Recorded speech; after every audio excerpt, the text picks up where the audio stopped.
everybody, my name is John and welcome to my channel John Repeats, where I react to iconic music, artists, albums and other bits and pieces and put stuff on repeat. Today I'm going to be reacting to two new singles from Shawn Mendes from his upcoming album Shawn, which will be his 5th studio album released in October. Shawn is one of the only main pop guys in pop music, so I'm always intrigued to see what he's been doing and like where he's growing artistically. So yeah, let's start. The first single I'm going to be reacting to is Why.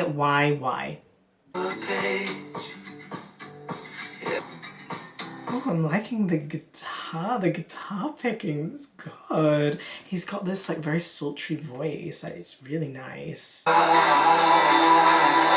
So, opened up my journal to a page, everything that hurts me still the same.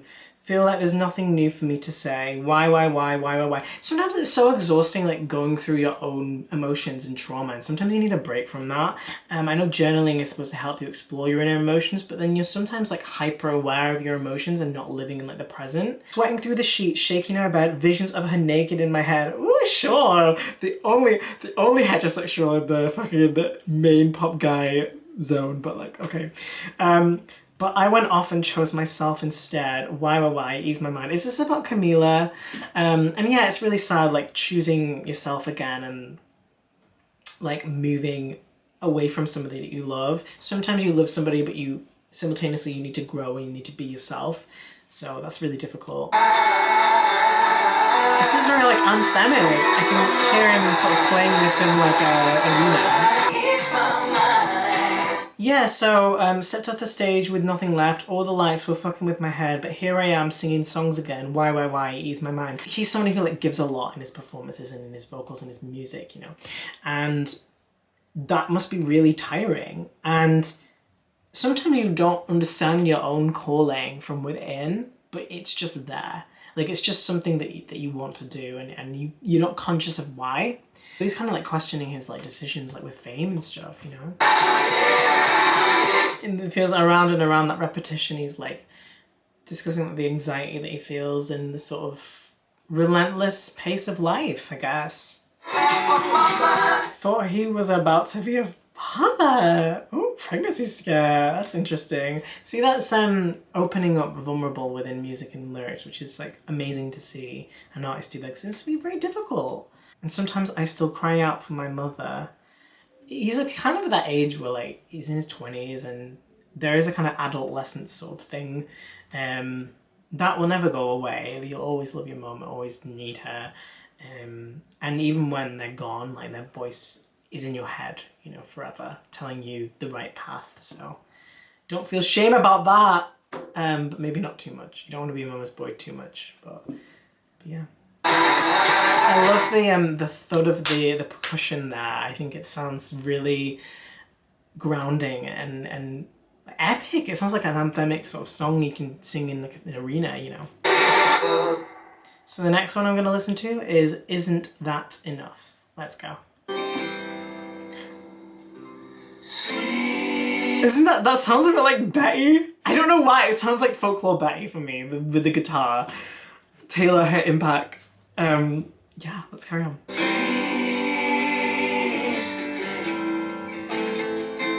I love how that all follows the same sort of syntax, like sweet is the sun, warm is the rain, June is the month, free is the day. Sweet and warm, you describe the sun as sweet and the rain as warm. It's like a different play on what you would assume, you know. You'd assume that the rain would be sweet maybe if you taste it, or like the sun would be warm, or it's like very grounded nature. My hand's still shaking, my mind's still racing, my heart's still breaking in two.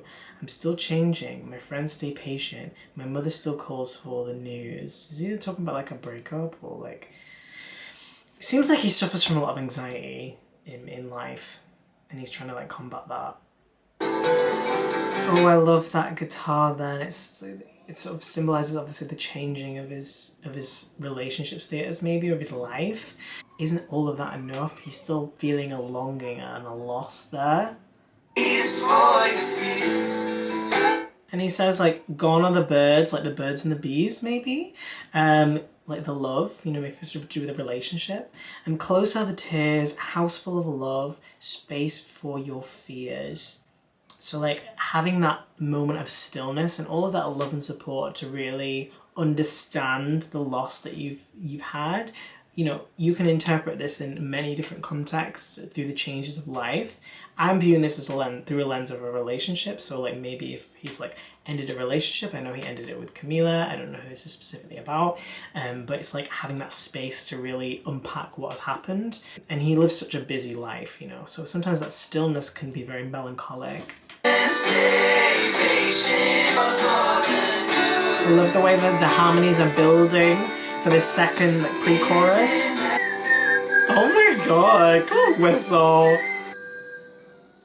Okay, so isn't that enough? Ends on the question. I don't know if he thinks that it is. I think that there's something more there. He's wanting more. I'm not really a huge fan of whistling. For me, it's too much. But for him, that spoke to him in that moment. I think it was a good way to end the song. But yeah, this is an interesting direction. I didn't expect this from Shawn. I'm excited in October to hear his full album. If you like this video, then like and subscribe to hear more of my commentary. I do single reactions, album reactions. I react to like retrospective careers. I am doing like Rolling Stone challenge, listening to the best albums of all time. I've kind of neglected that one a little bit, so I probably should get back onto that one. I also do like new artists as well and discovering new artists. So if any of that seems interesting, then please like and subscribe. It means the world. And until next time, thank you so much for listening and see you later. Bye.